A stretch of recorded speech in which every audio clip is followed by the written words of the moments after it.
x ការ៉េ y បូកជាមួយនឹង x x y ការ៉េ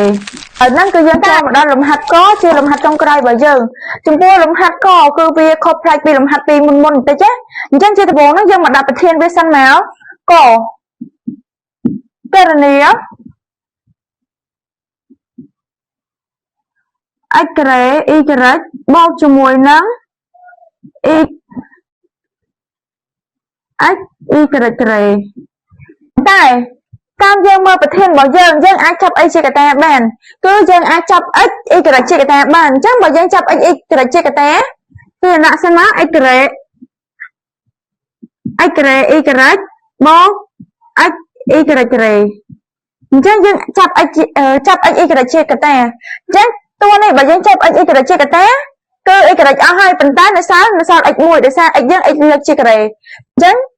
ចាប់ x y ការ៉េជាកតាមកគឺបាន x បូកបើសិនជាតួនេះគឺយើងចាប់ x y ការ៉េដូចគ្នាអញ្ចឹង x របស់យើងគឺអស់ហើយនៅសល់តួ y ការ៉េទេដោយសារ y ការ៉េរបស់យើងហ្នឹងគឺលើកជាការ៉េអញ្ចឹងចាប់មួយចេញនេះគឺនៅសល់មួយយើងបូក y ការ៉េបន្ទាប់ពីយើងធ្វើបានប៉ុណ្នេះហើយតើចំពោះលំហាត់មុនរបស់យើងហ្នឹង x គុណនឹង y ការ៉េហ្នឹងគឺស្មើ1លើ2ចំណែក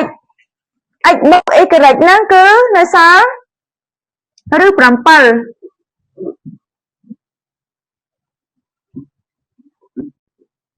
នៅសល់ឬ7ណា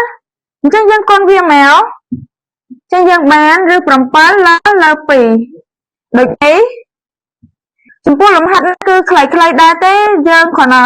ចាប់វាទាញវាមកហើយចំនួនលេខចូលទៅតាមលំហាត់មុនណាអញ្ចឹងយើងដាក់មកដូចនេះ x ការ៉េ y ការ៉េបូក x y ការ៉េស្មើឬ7លើ2គឺជាចម្លើយ